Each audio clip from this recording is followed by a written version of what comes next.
merci beaucoup d'être venu. Alors, on va démarrer le cours donc, sur la paracha de Lech Lecha. C'est marqué dans la Torah à la chose suivante. Vayomer Hashem el Avram. Donc, a dit Hashem Avram.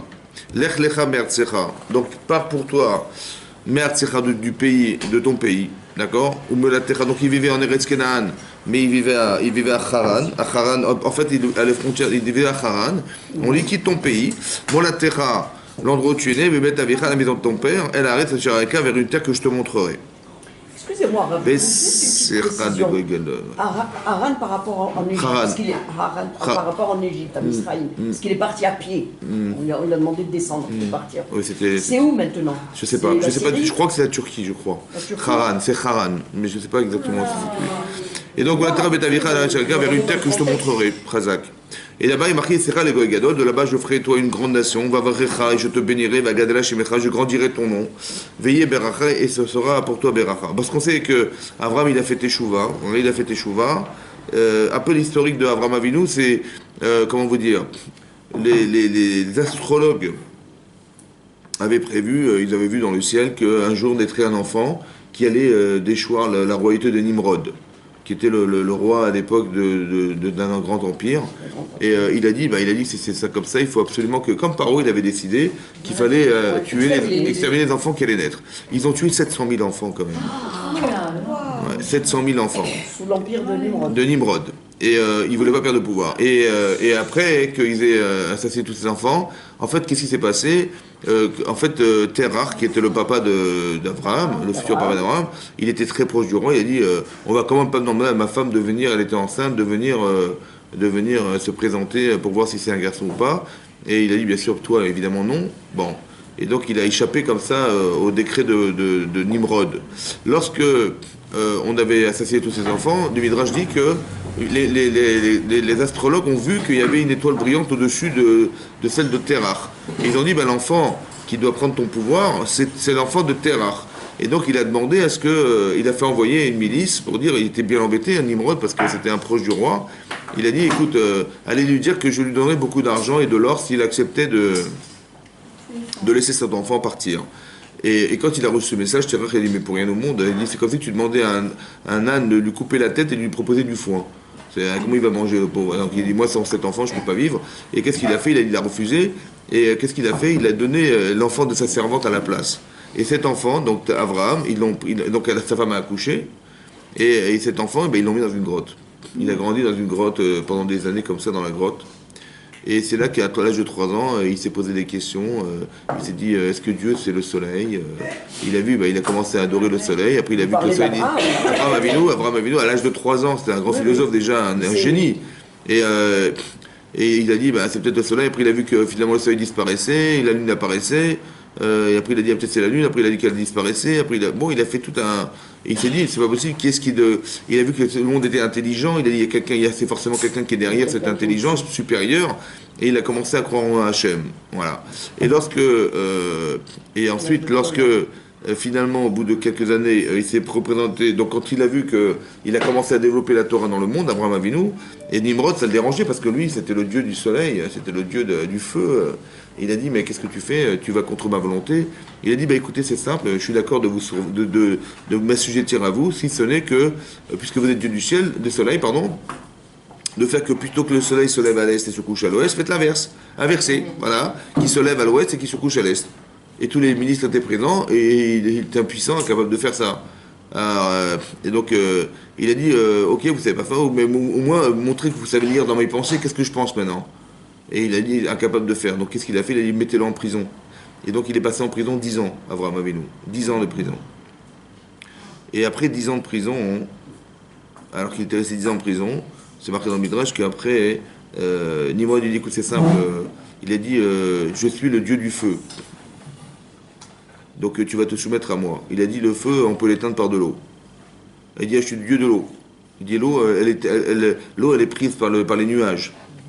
Il a dit, alors je suis le dieu des nuages. Il dit, non, les nuages, ils sont balayés par le vent. Alors je suis le dieu du vent. Il dit, mais le vent, on a du vent en nous aussi, il y a de l'air, de l'oxygène en nous, et on est dominant du vent, etc. etc. En fait, il a tourné en ridicule. Et ça l'a tellement mis en colère qu'il a dit, écoute, c'est simple, je vais te jeter dans une fournaise ardente, tu vas voir que tu ne vas pas résister au feu. Il a dit, ok. il a voulu faire un kiddush Hashem. Et lorsqu'ils l'ont jeté dans la fournaise, il est resté 3 jours dedans. Et il n'a pas brûlé. Et les gens étaient fous devant ça, ils voyaient ce spectacle extraordinaire qu'il n'a pas brûlé. Et donc, et les gens qui s'y rapprochaient, alors ils ont dit, ben alors, il a dit à ses serviteurs, allez le chercher. Et les gens qui s'approchaient du feu, ils étaient brûlés par le feu. Ils ne comprenaient pas ce qui se passait. Jusqu'à ce que Hachem lui dit, ben, sors de la. Il a dit, ne mets pas le téléphone en marche pendant les cours. Et Hachem, il a dit, jusqu'à ce qu'Hachem ait dit, sort de la fournaise ardente. Il est sorti de la fournaise ardente, et là, tous les gens sont prosternés devant lui. Il a dit, allez, voilà, le Dieu de l'univers, c'est lui, le Dieu de l'univers qu'il faut servir. Et donc, il a commencé à faire une propagande incroyable. Et il avait déjà 70 ans, Abraham Avinu. Et après, il a fait ça pendant 5 ans. Et là, il en arrive à la 75e année de sa vie. Et Hachem lui dit, tu es arrivé à un niveau, il faut que tu t'en ailles. Parce que là où tu vis, tu n'auras pas d'enfants, mais là où tu dois aller, tu auras des enfants. Et je ferai de toi, et Secha les Goy Gadol, je ferai de toi une grande nation. Tu t'appelleras plus, en fait, Avram. Ouais, le père de Aram, là où il est, mais de Avraham, le père, Avamon Goïm, tu père des nations. Voilà, tu deviendras. Il n'avait toujours pas Ishmaël? Non, pas du tout, zéro. Là, il est encore, sa femme est stérile. Et donc, voilà ce qui va se passer. Donc, c'est ce que lui dit Hachem, mais pour ça, il faut que tu quittes ton pays, il faut que tu quittes l'endroit où tu es né, et il faut que tu quittes ta maison de tes parents. Et Rachid dit, pourquoi on a rajouté tous ces mots-là dans la Torah? Simplement, il fallait dire simplement, je t'enverrai vers un pays que tu découvriras. Part vers un pays que tu découvriras. Pourquoi avoir dit Artsecha, Molatecha, Betavicha, quitte ton pays, quitte ta maison de tes parents, quitte l'endroit où tu es né. En fait, Rachid expliquait que en fait, c'est pour lui donner un salaire. Sur chaque mot qui a été dit, prononcé, Hachem, il a dit ton pays, l'endroit où tu es né, la maison de tes parents. Ouais, ces détails, en fait, sont des moyens d'obtenir un salaire dans ce monde. Maintenant, évidemment que pour arriver là où il doit arriver, c'est la mitzvah qui incombe à Abraham, c'est d'arriver là où il doit être. Bon, ça doit être en Eretz Israël. Lorsqu'il arrivera là-bas, il aura fait la mitzvah. Évidemment, pour qu'accéder à cette mitzvah, la finalité de la mitzvah, il fallait bien quitter son pays, il fallait bien quitter la maison de ses parents, il fallait bien quitter l'endroit où il était né. Évidemment, c'était un moyen qui permettait d'arriver à ce but. Depuis quand on reçoit un salaire sur un moyen? Ça va? En vérité, c'est ça le sujet du cours, c'est d'expliquer que nous, ce qu'on pense être des moyens dans la vie, en vérité, ce sont des buts. Nous, on croit que ce sont des étapes. Dans la vie, il y a des étapes, il faut passer par des étapes pour atteindre un but dans sa vie. C'est vrai? Comme ici, Abraham Hachem lui dit, écoute, tu vas te déplacer vers un endroit que je te montrerai. La mitzvah, c'est de vivre là où je te montrerai. Là-bas, tu seras une grande nation, là-bas, tu auras des enfants, là-bas. Donc, il dit, le but à atteindre, c'est ça. Évidemment, pour atteindre ce but, il faut passer par les étapes qui me permettent d'accéder au but. C'est ça qu'on pense en général dans sa vie. Essayez de réfléchir que, en fait, c'est faux. Ce ne sont pas des étapes, ce sont des buts en soi. Ça veut dire que si on va trop vite dans la vie, que si on échappe aux étapes qui nous permettent d'accéder au but, en fait, on va arriver au but sans avoir compris ce qui nous arrive. Parce qu'il y a des étapes psychologiques qui sont très importantes à atteindre. Par exemple, dans le cadre d'Abraham, il faut quitter son pays. D'accord? Dans cet exemple-là, c'est sûr que si Abraham, il a toujours vécu dans un endroit, il a la culture du pays dans lequel il vit, il a cette façon de penser, il côtoie des gens là-bas, c'est très très difficile pour lui. Donc il va partir, mais il va partir contre sa volonté. Partez du principe, écoutez-moi bien, que quand vous faites quelque chose contre vous-même, ça se paye un jour. Ça veut dire qu'un jour vous direz, c'était trop dur, c'était pas moi, je sais pas quoi. C'est vrai? Il faut jamais que ça soit fait contre vous, mais que ça soit accepté par vous. C'est très différent. Parce que on est très, on est très docile, très gentil, très respectueux, mais à un moment donné, on va se dire, écoute, c'était pas moi. Je suis désolé, c'était pas moi. Et ça, il faut faire attention que cette étape-là, Artsecha, dans la tête d'Abraham, il faut qu'il arrive à quitter son pays. C'est-à-dire, dans l'exemple que je vous donne, Abraham, il faut qu'il accepte de quitter sa culture, de quitter pour arriver ailleurs, pour être épanoui ailleurs. Il ne faut pas regretter d'être parti. Donc, il ne faut pas regretter. Le Yitzhara, il va jouer là-dessus. Vous comprenez? Dans le cadre d'Abraham, il va dire, mais t'es quand même pas, tu es pas fait pour vivre là-bas. Ta tête, elle est où? Ta tête, elle est en Haran, ou en pays de Haram. C'est là que tu dois être. Donc, il faut qu'il arrive à cultiver ce rapport en se disant, je quitte l'endroit où je vis. Après, il faut qu'il arrive à quitter l'endroit où il est né. Ce sont des repères d'enfance. On est attaché à des repères d'enfance. C'est difficile de quitter l'endroit où on est né, parce qu'il y a même des gens qui sont prêts à déménager là où ils habitent pour retrouver leurs repères d'enfance.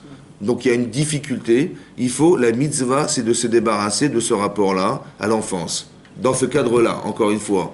Après, il y a Bet Avicha, le plus compliqué, c'est la maison de tes parents. Là où tu as grandi, là où tu... Parce que Avraham Avinu, il va quitter son père. Mais le Midrash dit, il a eu du mal à quitter son père, parce que son père est gravataire, c'est un vieillard, qu'est-ce que diront les gens? Lui, il a toujours proclamé le rapport, le respect des autres, le respect des anciens, et qu'est-ce que vont dire les gens d'Avraham Avinu? Vous avez compris? Voilà. Donc tout ça, c'est des enjeux dans la vie où on est confronté en permanence en disant, est-ce que, finalement, qu'est-ce que penseront les gens de moi? Qu'est-ce que j'aurai? Est-ce que mentalement, moralement, ça se fait ce que je vais faire? Tout ça, ce sont des conflits intérieurs qui se contredisent en permanence. Vous comprenez? Et Hachem lui dit, tu seras là-bas, tu deviendras une grande nation. Donc, vous avez compris que tout ça sont des étapes. Et pourquoi? Pour dire que je ne dois pas regretter ce que j'ai fait. Vous comprenez? Ce sont des étapes. Mais en fait, ce sont des mitzvot. Ce ne sont pas des moyens, en fait. Tu dis, ben, c'est simple, tu vas partir de chez toi, ben, tu vas prendre un billet d'avion et tu pars là où tu dois aller. C'est bon, c'est facile. Tu prends ton billet d'avion en agence, 240 € et tu arriveras là où tu dois aller. Ouais. Sans bagage. Et sans bagage, évidemment. Voilà.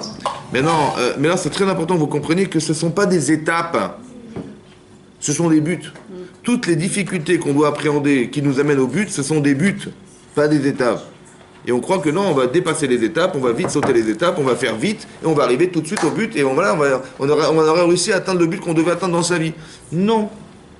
Parce que là-bas, tu auras la carence de ne pas avoir su passer par les étapes. Ça veut dire que ça peut être des souffrances, c'est pas grave, parce que la souffrance, elle cristallise un enseignement.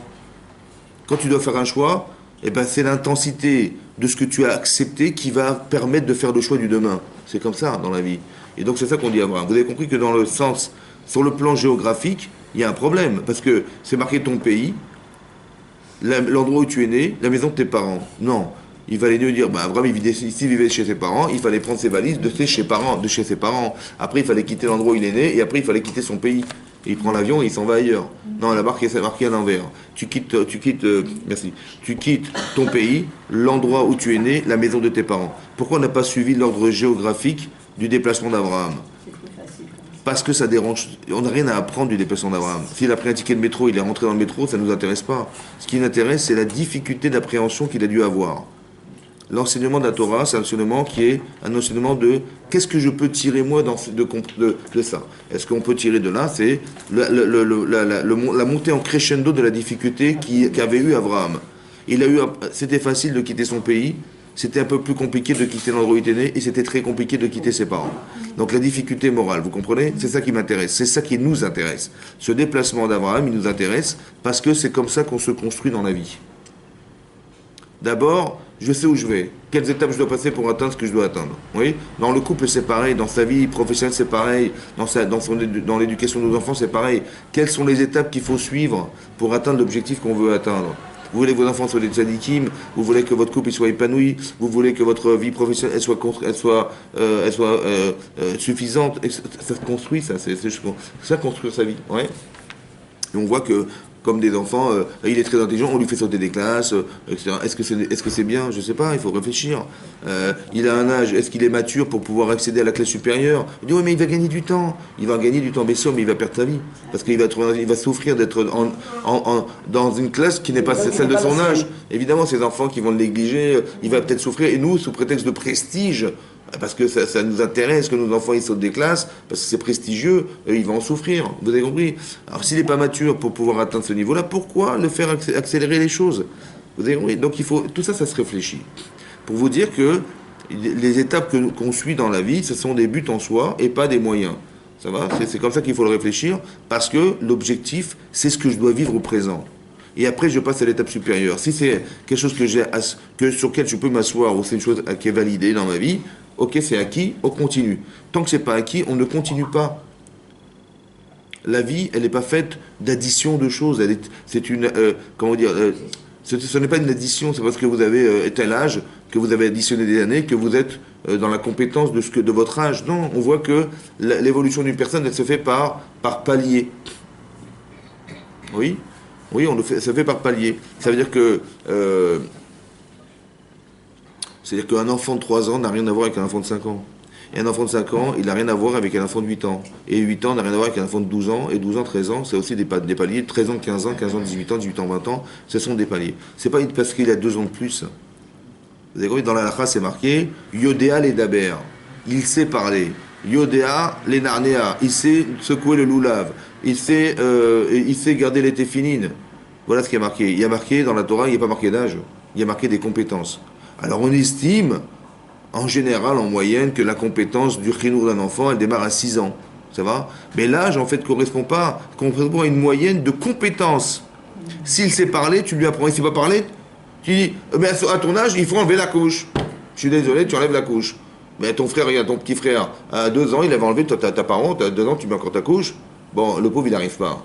Bon, mais on ne se rend pas compte du traumatisme concret derrière le fait de le mettre en échec. Parce qu'on fait des comparaisons qui ne sont pas comparables. Il n'est pas capable, et bien c'est pas grave. C'est pas pour ça que je vais accélérer ce phénomène pour le mettre en difficulté.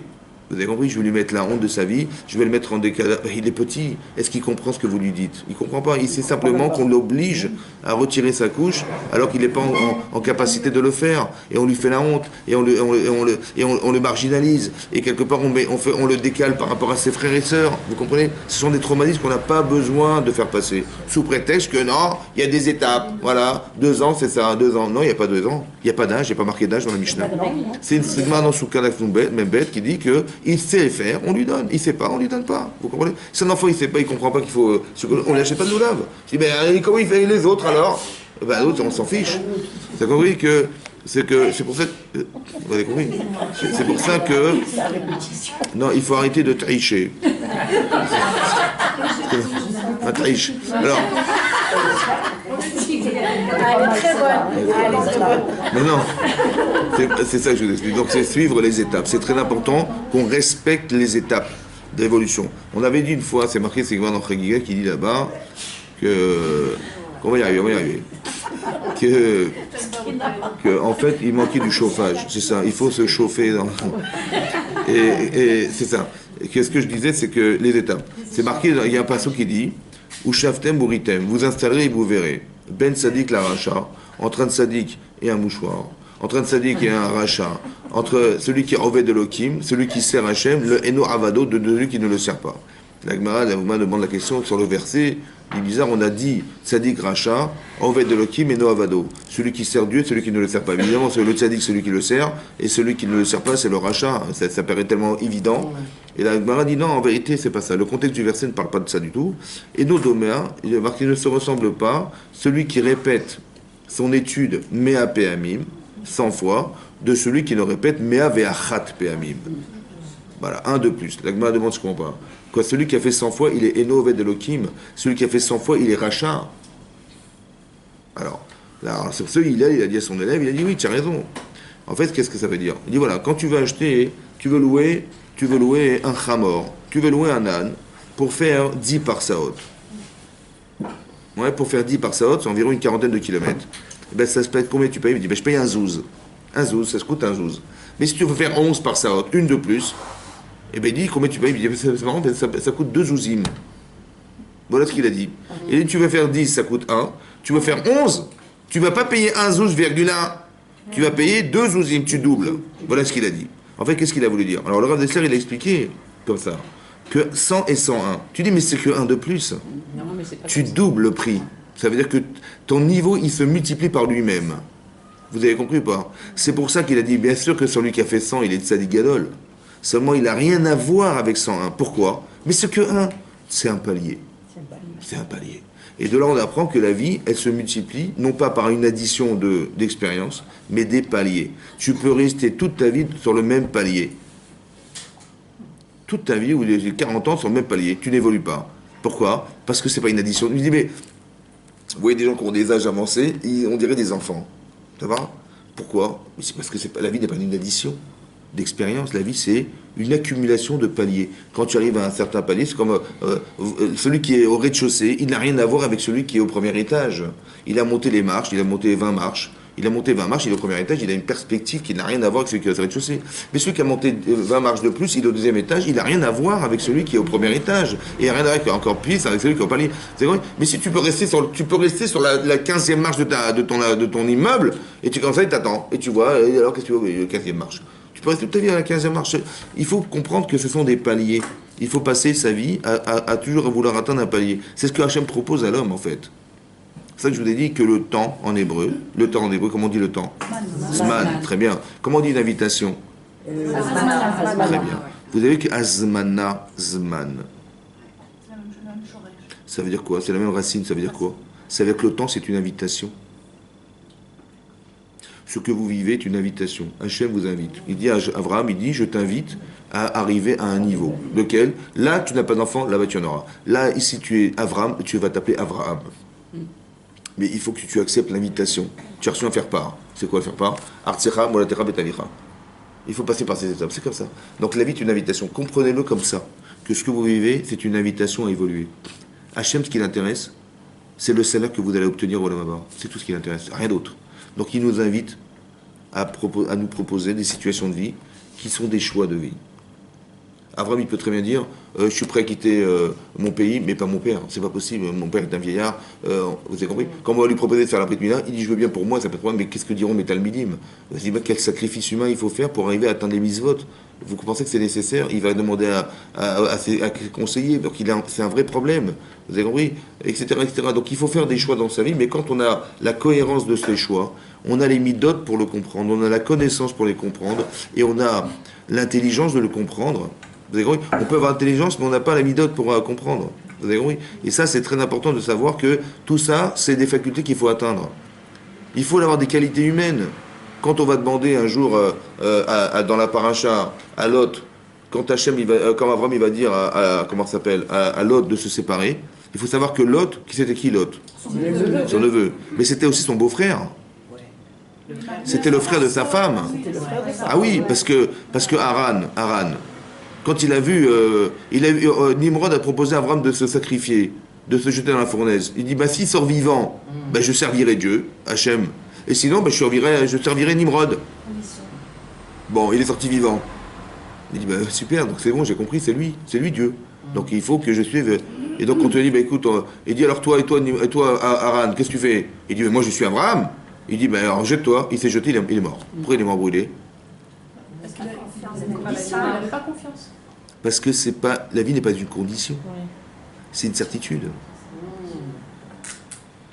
Tu dis, tu fais, s'il réussit, j'y vais. Il a réussi, j'y vais. Mais ce que lui, il a réussi à faire, ce qu'il a réussi à atteindre lui, parce que la conviction, etc., tu l'as pas. Tu as juste fait le choix de l'autre. Mais tu n'as pas la condition de l'autre. Ça n'a rien à voir. Rien à voir. Vous avez compris ça que je vous parle de Madriga? Il faut avoir un niveau. Tu dis, mais moi j'ai copié ce qu'il a fait. Mais pourquoi ça va marcher? Parce qu'on t'a pas demandé de copier, on t'a demandé d'être. Il faut être comme Abraham, il faut avoir confiance en Dieu jusqu'à te jeter un cœur. Mais il dit, mais tu l'as. Et si tu l'avais pas vu? Mais si tu avais vu l'inverse, j'aurais fait l'inverse. Donc tu n'es pas la personne. Tu fais le choix de l'autre, tu ne fais pas le choix de ta vie. Ça n'a rien à voir. Vous comprenez? Et donc, combien il avait d'enfants, Haran? Il avait 3. 1, 2 et Sarah. 3. Il avait Iska, qui était Sarah. Il avait Lot et Milka. Milka, elle a épousé Nahor. Et comment il s'appelle? Ils sont mariés entre eux, quoi. Ils sont mariés entre eux. Et Iska, en fait, c'est Sarah. Et Iska et Sarah. Et Lot, il marquait Lot, c'était le frère de Sarah, qui était aussi le beau-frère de Abraham Avinu. Et à un moment donné, ils se séparent. Pourquoi ils se séparent? Parce que Abraham lui dit tout le temps, mais pourquoi? Quelle est la raison qui fait qu'on va se séparer? Il est marqué Iparedna Me'alai. Alors Rachid explique là-bas que les bergers d'Abraham et le berger de Lot se séparaient. Abraham, il a toujours dit aux gens, il faut arrêter de voler. Il faut arrêter de voler. Il n'y a pas que les oiseaux qui volent. Il faut arrêter de voler. Maintenant, comment vous dire? Et donc, ils ont arrêté. Donc, pourquoi ils volaient en fait les gens? Parce que Lot leur a dit, écoutez, mes amis, Hachem, il a promis à Abraham qu'il aurait la terre d'Eretz Kenaan. On est en Eretz Kenaan. Bon, est-ce qu'Abraham, il a des enfants? Non. Attendez, s'il devait en avoir, ça fait longtemps qu'il en aurait eu. Donc sa femme, elle peut en avoir ou pas? Non. Donc s'il ne peut pas avoir d'enfants, donc qui c'est qui va être l'héritier d'Abraham, à votre avis? C'est moi. C'est lui ou l'autre? C'est lui ou l'autre? C'est lui ou l'autre? Non, j'ai compris. Mais non, c'est connu que Lot était un commerçant. Il vendait de la cam. Il avait marqué Camelot. Il vendait de la cam. Mais non. Très important qu'il a dit comme ça. Donc c'est qui va hériter d'Abraham? Ça fume. C'est Lot. Ça fume. Qui c'est qui va hériter d'Abraham? C'est Lot. C'est lui. Mais non, il s'est dit, mais comme c'est lui qui va hériter d'Abraham Avinu, donc à qui appartient la terre? À lui. À lui. Donc il a dit, allez-y, servez-vous. C'est quoi le problème c'est quoi le problème de Lot? De les avoir autorisés à voler. Ah, le problème, ça c'est ce qu'il a fait, il a volé, mais qu'est-ce que c'est son problème mental? Il croit que ce qui est là-bas est déjà là. Il y a des gens qui pensent comme ça, il y a des gens qui vivent comme ça, mais c'est déjà là. Mais il n'y a rien d'ici, t'es arrivé. Bon, est-ce que ça peut soigner ce genre de personne? Eh bien, il a compris en vrai que c'était pas possible. Donc il dit, écoute, faut qu'on se sépare. Parce que tu n'es pas cohérent, tu n'es pas présent. Tu n'es pas présent. Toi, ta vie, elle est déjà là-bas. Mais sur la réalité présente, il n'y a pas de réalité présente. Le futur est déjà le présent. C'est une catastrophe totale. Quand est-ce qu'on a reçu la terre d'Israël? Vous imaginez, on a reçu la terre d'Israël à l'époque de Yoshua bin Nun. Bah oui. Ah, d'ailleurs, c'est bon, il y a eu du temps, bon, ça va. Et lui, il a cru que ce qui est là-bas, c'est déjà là. Bon. En fait, il n'a pas compris la stérilité de Sarah, et il n'a pas compris que finalement, c'était pas lui l'héritier. Et donc, il se sépare. Où est-ce qu'il est parti? À Sodome. Sodome. C'est marqué dans la Torah, il a vu Sodome, il a vu le Kikar à Yarden, il a vu cette journée cette contrée du Jourdain, et il a dit c'est là-bas que je vais aller. Intéressant quand même. Hein? Il a fait ce choix, partir à Sodome. Sodome, on sait que Sodome, c'est l'endroit où il ne faut pas vivre, c'est-à-dire que c'est l'antithèse d'Abraham Avinu. Ouais. Là-bas, on assassine les gens qui n'ont pas de moyens. On a vu dans les Pirkei Avot, c'est marqué, l'amida, la mauvaise qualité, c'est de penser que ce qui est à toi est à moi, et ce qui est à moi est à moi, ça c'est rachat. Ce qui est à toi est à toi, et ce qui est à moi est à toi, c'est tzaddik. Mais ce qui est à toi est à toi, et ce qui est à moi, c'est Benoni, c'est la moyenne. Yesh Omrim, il y en a qui disent c'était Midat Sedom. Pourquoi? Parce que si tu as des moyens, tant mieux, si tu n'en as pas, qu'est-ce qu'on fait? Tu crèves. Eh bien c'est pas grave, c'est comme les pneus, tu crèves. Ça veut dire que le type, il peut pas survivre. C'est ton mazal, c'est comme ça, qu'est-ce que je fasse? Ne me demande rien, vous avez compris? Et ça, c'est parti d'une philosophie qui est née du fait qu'Hachem, dit la Gemara en Sanhedrin, Hachem, il a fait beaucoup de bracha dans ce monde, dans cette partie de la région du monde. Il y avait de l'argent, il y avait de l'or, de l'argent, des diamants, il y avait beaucoup de richesses. Qu'est-ce qu'ont fait ces gens? Ils ont dit, écoutez, depuis quand on va exploiter nos richesses? On va fermer les frontières. Mais cette philosophie de fermer les frontières, c'est d'empêcher les gens qui n'ont pas des moyens de pouvoir profiter, exploiter les endroits où il y en avait. Il fallait pas. On part du principe qu'il ne faut pas. Donc, les pauvres n'ont pas de raison d'être. Et donc, on les laisse mourir. Ça, c'est l'antithèse d'Abraham Avinu. Oui, on a expliqué dans les cours que l'otov heyot adam levado, ça n'est pas besoin d'être seul. Ça veut dire qu'on ne peut jamais être seul. On ne peut jamais exister seul. On a toujours besoin des autres pour exister soi-même. Ton indépendance passe par la dépendance des autres. C'est comme ça. C'est un principe de base. Tu ne peux pas vivre seul. Le seul qui peut dire qu'il est seul, dépendant de rien, c'est Hachem. Ouais. Mais sinon, c'est impossible. Donc, quoi, tu penses, non, moi, je suis indépendant. C'est une philosophie qui n'est pas acceptable dans ce monde. Et eux, ils ont pensé que c'est possible. C'est pour ça que ça ne peut pas durer. Vous avez compris, ça doit disparaître parce que le seul qui peut dire ça, c'est Hachem. Donc, c'est contre ce principe. Et qu'est-ce qu'il a décidé Lot de partir là-bas? Comment ça se fait? Écoutez-moi bien. Comment ça se fait que Lot, qui a suivi Abraham, pour ce que représente Abraham, il a été capable de suivre Abraham sans les conditions qu'on a citées au départ. Tu quittes ton pays, tu quittes la maison de tes parents, tu quittes l'endroit où tu es né, ça c'est pas besoin. Il y va, il suit Abraham. Vayelech idolot. Et d'un autre côté, on voit qu'il a fait un choix contraire à Abraham. C'est bizarre quand même. Il est influencé? Non. Mais comment on peut expliquer la différence? Comment tout à coup il passe d'une extrême à l'autre? Il est prêt à lui quitter ses parents, la maison de ses parents, tout ça, tout son pays, tout ce que vous voulez, pour suivre Abraham. Ça va? Et d'un autre côté, on lui dit, écoute, bon, qu'est-ce qu'on fait maintenant? Il dit, écoutez, j'ai choisi, je vais à Sodome. Je sais pas comment il dit. Tu vas aller. Comment c'est possible? Il est trop extrême dans ses idées. Oui, mais comment? Ça, c'est... Mais comment ça s'explique? Comment vous comprenez? Comprendre? Il n'a pas le même vécu qu'Abraham aussi. Hein? Il n'a pas travaillé sur lui. Qu'est-ce qu'il n'a pas fait? Qu'est-ce qu'il n'a pas fait? Il a survolé les étapes, en fait. Khazak. Voilà, C'est vrai. c'est ça. Quelqu'un qui a quitté son pays, c'est dur ou pas? Oui. Très bien. Qui a quitté l'endroit où il est né, ses parents. Ah, c'est bon. Bon, maintenant on lui dit, tu sais quoi? On sait où on va? On va à Sodome. J'ai pas compris. On va où? Tu dis, crois que j'ai quitté mon père pour aller à Sodome? Celui qui a souffert d'avoir quitté ses parents, il peut dire je refuse. Quelqu'un qui n'a pas souffert, il va dire et pourquoi pas? Fais tout l'heure. Vous avez compris que les étapes elles sont importantes? Parce que les étapes du présent, c'est celles que tu vas devoir avoir besoin demain. Mais si tu les sautes, comme l'autre, il a sauté les étapes, et bien demain, il va se retrouver dans une situation qu'Hachem, il aurait aimé qu'il fasse comme choix, de bons choix, il ne va pas pouvoir le faire ce choix. Parce qu'il a sauté l'étape. Vous avez compris? Il a suivi Abraham. On ne t'a pas demandé de suivre les gens. On t'a demandé de suivre les étapes qu'ont suivi ces gens. C'est pareil. Parce que s'il avait suivi les étapes d'Abraham, il avait souffert de quitter son pays, il avait souffert de quitter l'endroit où il est né, il avait souffert d'avoir quitté ses parents, il aurait solutionné ce problème, il n'aurait jamais été là-bas. Et malheureusement, il a fait que suivre Abraham, il a suivi cet homme, mais il n'a pas suivi les étapes de cet homme. C'est très important, hein? Pas les convictions d'Abraham. Oui, mais ça veut dire que la conviction, elle se construit. Parce qu'il faut faire un choix. Des fois c'est simple, des fois c'est plus compliqué. Mais quand c'est plus compliqué, c'est profond. Et quand c'est profond, c'est qu'il y a un véritable changement qui va s'opérer chez moi. Quand je dis qu'est-ce que je vais faire maintenant demain, je vais faire ça, je vais faire ça. Ne croyez pas que c'est simple. Mais c'est pas ce que je vais vous dire comme ça, c'est que quand vous allez faire ce choix, vous allez plus être la même femme. C'est plus la même. Celle d'hier ou d'aujourd'hui n'est plus la même.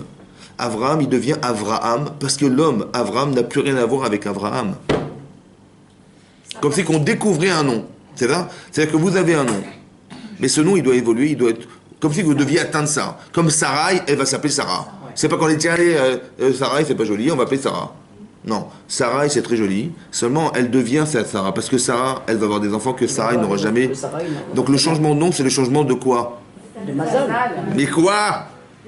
Son Mazal, c'est elle. Vous comprenez? Si elle change. On dit par exemple, quelqu'un, hein, c'est marqué dans le Midrash, qu'il y a des gens qui étaient astrologues, ils ont dit, tu vois les deux personnes qui partent là-bas? Ouais. Ils vont pas revenir. Ils vont mourir. Ils reviennent. Et ils sont revenus. Bon, le Rav, il leur a dit, je crois que c'est un il dit, mais comment vous avez pu croire que... Ils ont dit, alors ils ont été les voir, il dit, mais qu'est-ce que vous faites dans la vie? Je dis, ben on fait tel métier, et alors, ben on est parti à la tefila ce matin, et on a fait de la tzedaka, et on a fait teshuva. Je dis, ah ouais, vous êtes des juifs, ah, d'accord. Ça marche pas. Ça marche pas, pourquoi? Parce que l'astrologie ne fonctionne pas. Mais pourquoi? C'est un colmina shammai. Ah, d'accord, bon, pourquoi? On est au-dessus. Pourquoi? Parce qu'ils sont changés intérieurement, ils ont travaillé. Et pour les autres? Ah, c'est pas Dieu qui décide de tout? Non. En vérité, écoute, évidemment, ça veut dire comme ça, écoutez-moi bien, ce que vous faites aujourd'hui, le mazal qu'ils ont vu, c'est les hommes qu'ils ont vus. Mais ceux que de demain, la tzedaka, ta civilisation, c'est quoi? C'est-à-dire que le fait de donner à l'autre, c'est d'exister autrement. La mitzvah les a changés. Donc la personne que vous avez vue là n'a rien à voir avec celle qu'on a vue après. C'est ça que ça veut dire. Nous, on n'est pas talouille, on n'est pas dépendant des mazalot, ça veut dire qu'il y a une détermination des êtres. Si tu bouges pas, c'est ce que je vois, c'est ce que tu vas devenir. Mais si tu changes, alors je te verrai autrement. alors on te verra. C'est ça qu'on n'est pas dépendant des mazalotes. Vous avez compris déjà? Ça veut dire que tu peux changer dans ta vie. La tzedaka, ça change. La teshuva, ça change. Quand vous faites teshuva, vous n'êtes plus la femme d'hier. Puisqu'elle est la femme d'hier. Elle ne regrettait pas, aujourd'hui elle regrette. Cette personne n'est plus la même. C'est ça qu'il faut comprendre. Quand on dit à Abraham, écoute, quitte ton pays, c'est plus le même homme. Ce qui va vous arriver, le choix que vous allez faire va vous transformer. Vous n'êtes plus les mêmes personnes. Mais je dis, mais moi, j'ai pas besoin de ça. Moi, je passe directement à l'étape supérieure. Le but à atteindre. J'ai compris, mais on veut que tu atteignes quelque chose. Par les étapes. C'est comme si vous prenez un gosse qui est en CP, on fait passer en terminale direct. Complètement stupide. Mais très intelligent, j'ai compris. Mais il n'y a pas que la connaissance qu'il a. Il y a aussi les étapes. Et oui, il faut qu'il soit mature. Vous avez compris la différence? Il y a deux choses à comprendre. Et ça, il ne faut pas négliger les étapes. Il faut pas en couple, c'est pareil. Dans votre vie, en tant que maman, c'est pareil. En tant que femme, c'est pareil. En tant que femme mariée, c'est des étapes à suivre. On néglige pas les étapes qu'on suit. Vous avez vu, il a sauté les étapes l'autre, ben voilà, à un moment donné, ça marche pas. Ça marche pas. Pourquoi? Parce qu'Hachem, il voulait qu'on passe, c'est une azmana, c'est une invitation. Il faut vivre le présent. Parce que quand on vit pas son présent, ben, Hachem, il fait exprès de nous faire vivre aujourd'hui telle expérience, parce que demain, j'ai besoin que madame, elle ait besoin d'être cette femme aujourd'hui pour que demain, elle puisse réagir de façon positive, ou qu'elle comprenne ce qui lui arrive. Mais comment vous voudriez comprendre si vous sautez les étapes? C'est impossible. Comme Lot, il n'a pas compris. Vous avez compris? Pour lui, c'était clair que... voilà. Ça. Que la stérilité de Sarah doit se comprendre aussi. C'est une étape de sa vie. C'est pas une chose définitive. C'est quelque chose qui doit l'amener à devenir. Eh oui. Ça peut prendre 2 ans, ça peut prendre 3 ans, ça peut prendre 70 ans. Ça a pris le temps. Elle, parce qu'elle était la base. Comme si on devait couper son passé de façon radicale. Et que ce qu'elle va devenir, et ce que son enfant va devenir, n'a plus rien à voir avec son passé personnel. C'est comme, parce que là-bas on pose la question suivante, on dit, bon, bah, c'est bien beau tout ça, mais bon, on a eu Abraham, il sera Yaakov. Mais Abraham, il est issu de qui? Bon, il y a un trépied, il y a 3 pieds, le monde repose sur 3 pieds. Le monde du judaïsme, il repose sur 3 pieds. Abraham, il sera Yaakov. Mais bon, le pied d'Abraham, un peu bancal. Son père, c'est un idolâtre. Bon, vous avez compris, c'est un peu bancal.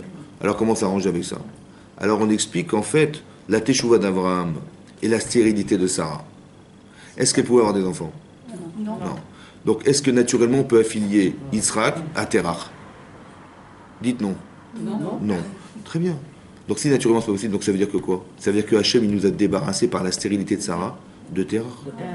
Vous savez tout la puissance d'Hachem.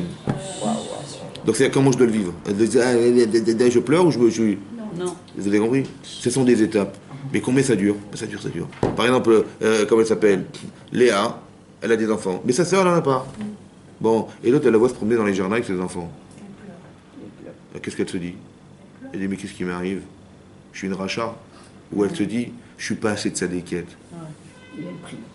Il y a deux façons de penser. Tu dis, mais qu'est-ce qu'Hachem il m'a montré ces gens-là? Mais c'est pour foutre les boules ou quoi? Ou pour me dire, mais purée, mais si j'avais été ma sœur, si j'avais été à le niveau de ma sœur, j'aurais eu des enfants. Elle est jalouse, sa sœur, elle est jalouse. Elle n'est pas dans la perspective de croire qu'elle a raté sa vie, mais de dire qu'elle n'a pas atteint sa vie. C'est pas pareil, vous comprenez la différence? C'est une invitation. C'est pas, il y a deux façons de le voir. C'est dire, mais on me nargue. Qu'est-ce qu'elle me nargue avec ses enfants dans le jardin? Devant moi, elle ose montrer ses enfants. C'est une façon de voir. Ou l'inverse.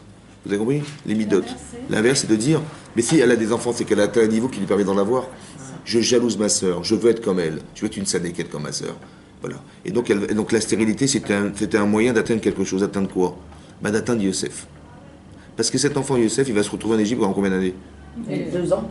À l'âge de 17 ans, il part de ses parents. Vous imaginez le traumatisme psychologique que ça représente? Comment il va avoir la faculté de résister?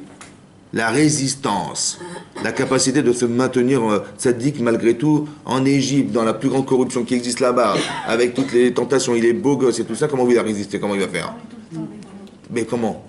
Mais c'est sa mère, vous avez compris ou pas? C'est tout le travail qu'elle a fait elle. Donc est-ce que c'est vu en mal ou c'est vu en bien? Ah, c'est ça. Donc ce que je vis n'est pas forcément agréable. C'est pas agréable d'entendre Dov Shem dire quitte ton pays. Ah bon? Quitte tes parents. C'est dur à entendre. Mais c'est pour atteindre autre chose. C'est une invitation.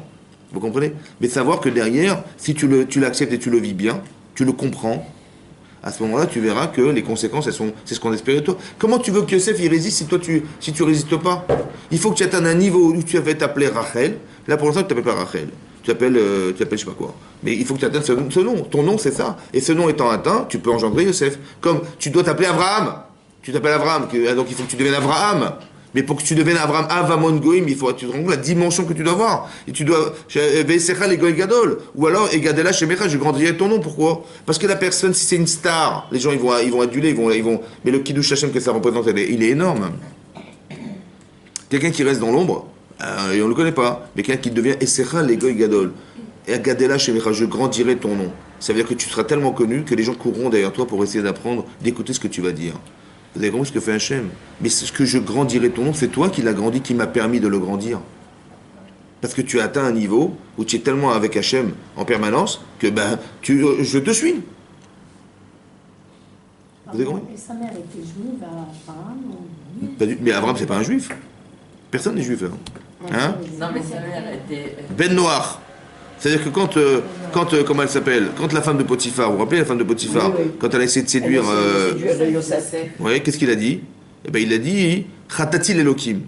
Il dit, si je suis avec toi, tu es marié, je peux pas, j'aurais fauté vis-à-vis d'Hachem. Et Rachid dit que c'est un Ben Noir. Ben Noir, ça veut dire qu'il est fils des lois de Noir. Et les lois de Noir, on interdit l'adultère. Donc il a dit, Yosef, c'est pas un juif, c'est un Ben Noir. On est juif à partir du Matan Torah.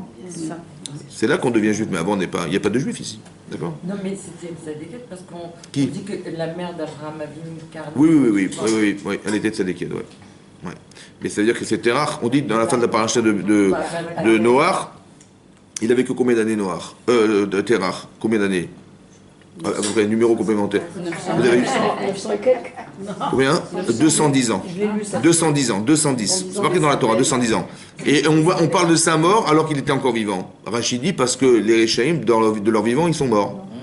Alors ça veut pas dire qu'ils sont morts, ils sont morts, ça veut dire qu'il n'y a pas de choses intéressantes, vivantes, qui peut être un enseignement. Alors, voilà, donc c'est pour ça qu'on en parle, pour nous apprendre cet enseignement. Donc pour dire que, vous avez compris, voilà. Mais c'est très important que ça soit logique. Les choses soient logiques. Par exemple, qu'est-ce que fait Abraham Avinu en fait? Il est complètement cohérent. Il dit, mais il y a quelqu'un qui dit, tiens, tu peux offrir une offrande à cette machin, à cette statue. Il me dit, mais vous avez quel âge, monsieur? Je dis, mais 80 ans. Il dit, mais mon père, il vient de la fabriquer ce matin. Il dit, ah bon, ah oui, donc vous croyez en quoi? Et l'autre, il dit, bah, tiens, je vais offrir une offrande à cette grande statue là-bas. Qu'est-ce que fait Abraham? Il casse toutes les statuettes, il casse tout. Son père, il vient, il fait, qu'est-ce qui se passe? Il dit, c'est quoi ce massacre? Il dit, bah écoute, il y a une dame, elle est venue, elle a offert une offrande à cette grande statue là-bas. Et les gens, messieurs, ils étaient tous jaloux là-bas. Ils ont voulu lui prendre. Il dit, attends, elle s'est défendue. Elle a tout cassé. Il dit, pardon, j'ai pas compris, mais tu plaisantes ou quoi? Il dit, mais depuis quand les statues, elles bougent? Ah, elles bougent pas. Ah, elles bougent pas, d'accord. C'est-à-dire que tu crois des trucs qui sont inertes et qui... Ça veut dire la remise en question. Il faut, c'est la critique pour dire, mais c'est pas vrai, il faut être quand même un con. Enfin, les gens, ils tuaient leurs enfants parce qu'ils étaient tombés malades. Ils sacrifiaient leurs enfants. L'autre, il doit mourir parce que t'as des problèmes. Ah bon? Toi, tu sauves ta vie, hein, mais lui, il doit mourir. Ça va, c'est toute la cohérence, la logique. Vous avez compris? Et c'est comme ça qu'il a fait avancer les choses. C'est parce que c'était logique, il était chacham, et que c'est comme ça qu'il a avancé dans sa Vodat Hashem. Vous avez compris? Toutes ces étapes, elles sont logiques. La Torah, c'est pas une religion, c'est une religion intelligente. Ça veut dire que tu comprends qu'il y a de la psychologie derrière, il y a de l'avancement. Tu peux pas. Vous avez, tout ce que je vous dis, c'est quoi? C'est la Torah, mais c'est quoi? C'est logique, vous comprenez? Et nous, on croit qu'il faut faire comme ça, il faut faire comme ça. Non, on n'est pas ni traditionnel, ni mécanique. En rien, on est mécanique. Il faut comprendre que tout se comprend, tout doit être logique. Il faut arrêter de faire les choses sans les comprendre forcément. Bien sûr que si ce sont des choses qui sont irrationnelles, j'accepte la beauté d'Hachem, évidemment, mais on nous demande de réfléchir. Quand vous faites un choix, c'est une réflexion personnelle. Si vous êtes en adéquation avec ce qu'on vous propose et vous réussissez, c'est que vous êtes la personne, sinon vous avez manqué quelque chose. À vous de réfléchir, quels ont été mes échecs, pourquoi j'ai pas réussi, qu'est-ce qui m'a manqué, et de combler ce qui vous manque, et c'est comme ça qu'on grandit dans la vie. Ce sont des invitations, vous avez compris? Voilà, l'autre il s'est trompé, ok, bah, il réfléchit, et etc. Et donc il va devoir faire teshuva. La teshuva, c'est pas de la religion, la teshuva, c'est de la remise en question d'un niveau qu'on n'a pas forcément atteint, qu'on aurait pu atteindre et qu'on a raté. Vous voyez? Qu'est-ce qui m'a manqué pour l'atteindre? Je réfléchis, j'avance, vous avez compris? Et c'est comme ça qu'on avance dans la rotation, et lorsqu'on réussit, Hachem il nous suit, et on le voit. Abraham Avinu, ils ont tous refusé d'aller faire la guerre contre les 4 rois qui avaient gagné les 5. Nimrod, il a gagné les 5 rois. Donc quelle puissance ils avaient? Il a demandé à ses élèves, écoutez, il y a mon neveu, qui est le frère de ma femme qui est pris en captivité, il faut qu'on le sauve. Mitzvah, Kiddush Hashem. Il dit, on y va ou pas? Qu'est-ce qu'ils ont dit? Pardon, on va où? Parc extérieur, d'accord, mais ils ont refusé. Il a dit, il est resté que qui? Il est resté qu'Eliezer. D'où il vient Eliezer? Eliezer, c'est le serviteur que Nimrod lui a donné à Abraham Avinu, qui est devenu son meilleur élève. Et il dit, on y va tous les deux. Ils ont été à deux, sauver son neveu, 4 rois. Ils ont fait la guerre contre eux, à deux.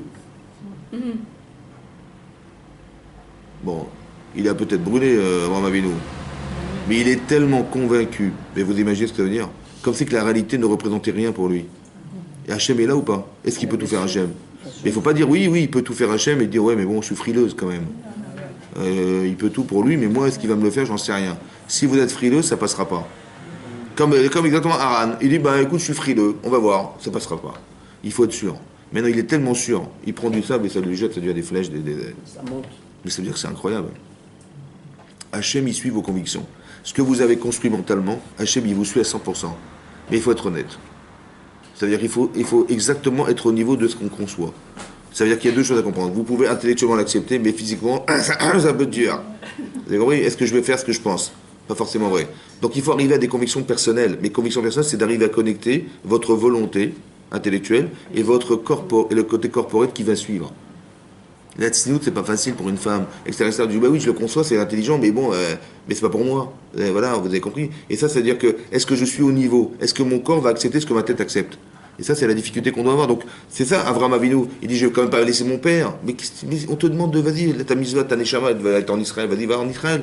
Qu'est-ce que tu te fiches de ton... Non, parce que mon corps, il dit, mais j'ai un attachement familial. Ou j'ai un attachement familial. C'est mon corps qui me refuse, en fait, vous comprenez? C'est mon corps qui empêche. Alors, il faut que tu adaptes ton corps, c'est-à-dire d'arriver à assouvir ton corps en sachant que tu vas mieux, tu vas plus profiter là où tu vas être que tu vas gagner ici. Ah, d'accord, ça me rassure. Si je dis, bon, tu vas gagner 30 000 euros là-bas, ah, d'accord, ça me rassure, je vais y aller. Tout ça, il n'y a plus de difficulté, il n'y a plus de problème. Donc, c'est un problème corporel, c'est mon corps qui m'empêche de faire. Quand on demande de faire ce choix, il dit, ouais, mais comment je vais laisser mon père? Et qu'est-ce que diront les gens? Et qu'est-ce que mes élèves ils vont dire? Ça se fait pas, etc. Donc, il y a un vrai problème. Au niveau spirituel, Hachem, il a raison. Au niveau humain, c'est plus compliqué. On nous demande d'atteindre des niveaux.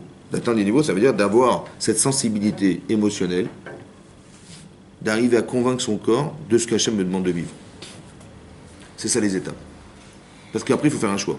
Maintenant, pour pouvoir faire ce choix, il faut travailler ses midotes, il faut être cohérente, il faut savoir. Si vous ne savez pas, vous dites ah ben je ne savais pas. On n'a pas le droit de dire je ne sais pas. On ne peut pas. Dire ah je ne savais pas, ah je ne savais pas. Et quand il fallait faire ça, ah ben je ne savais pas. Ben non, il faut étudier, il faut savoir, il faut. Évidemment, on ne peut pas dire je ne sais pas. Parce qu'à la fin, on va vous dire alors il fallait, ah, vous n'avez pas reçu. Bah oui, mais je ne savais pas. Dommage. Non, il faut apprendre. Il faut apprendre. Il faut aussi travailler ses midotes. Parce que même si vous savez, les intérêts personnels sont plus forts souvent que ce que vous savez. Et donc on peut dire ah oui je sais mais bon. Ou alors dire, mais oui, mais j'ai compris, mais c'est pas moi. Donc je vais quand même pas me mentir. J'ai compris, mais peut-être qu'on te ment. Ben oui. On te ment, c'est-à-dire que ton Yitzhara te ment, il te fait croire que soi-disant tu dois rester comme ça, alors que c'est faux. Et donc tu crois, tu dis, mais non, mais je suis. Une religieuse, moi, une religieuse, ça va pas ou quoi? Peut-être que tu te mens parce qu'on te ment. Et il faut faire attention. Toi, Yitzhara, il dit, attends, tu vas pas faire l'idiote quand même. Religieuse, qu'est-ce qu'ils vont penser de toi les gens? Et donc on peut s'enfermer là-dedans toute sa vie, et puis finalement on n'avance pas. Et c'est ça le problème, c'est que Hachem il aurait tellement aimé qu'on soit intelligente et qu'on se dise, mais attends, qui c'est qui a raison? Moi Yitzhara il me dit ne fais pas, et Hachem il me dit me fais. Logiquement, je dois écouter Hachem, mais physiquement, Yitzhara il a raison. Vous avez compris? C'est ça le problème. Il faut arriver à se convaincre. Ça veut dire qu'il faut trouver des arguments forts pour dire à son corps, écoute, laisse tomber. Tu vas plus, même si c'est dur de le concevoir, tu verras que quand tu l'accepteras, ta vie va changer. Et la récompense, c'est la satisfaction que vous aurez de voir que ça marche, que ce que vous avez choisi qui n'était pas simple a marché. Vous avez compris? Abraham, il va quitter ses parents, etc. Il va se retrouver à un moment donné à la croisée des chemins entre suivre l'autre ou pas suivre l'autre. Pour lui, il n'y a pas de doute.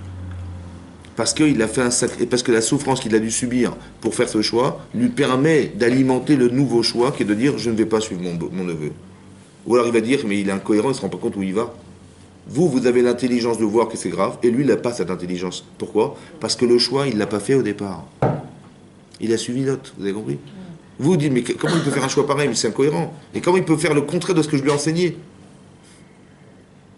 Parce qu'il est tiraillé entre son désir fort et la non-construction de ce choix du départ, qu'il n'a pas fait. Et c'est ça qui l'empêche de faire le choix d'Abraham Avinu. Donc la cohérence, elle passe des fois par un effort, par un sacrifice, par une perte, par quelque chose qui vous fait dire que j'ai quand même pas perdu ça pour récupérer ça, c'est pas vrai. Et ça nous permet d'évoluer dans sa vie. Et ça faisait partie des étapes qu'il fallait accepter, subir, des fois, pour arriver à ce qu'Hachem il espérait qu'il atteigne la terre d'Israël. Donc ça passe par des hauts et des bas. Mais il faut comprendre que tous les aléas, c'est une invitation. Des fois c'est haut, des fois c'est bas, des fois c'est haut, des fois c'est bas. Mais c'est pas pour nous faire le yo-yo, hein. C'est pour qu'on comprenne que ça a été pas facile. J'étais en bas et je veux remonter. Mais quelque part, être en bas, il faut le comprendre comme étant quelque chose qui nous permet de grandir. Ça va? Ou d'avoir de l'empathie vis-à-vis des autres. Ou quelqu'un qui a souffert, il peut comprendre la souffrance. Quelqu'un qui n'a pas souffert, il ne peut pas comprendre. Ben oui. Et le niveau de compréhension, si par exemple quelqu'un vous tend la main dans la rue, il dit je lui donne 1 euro.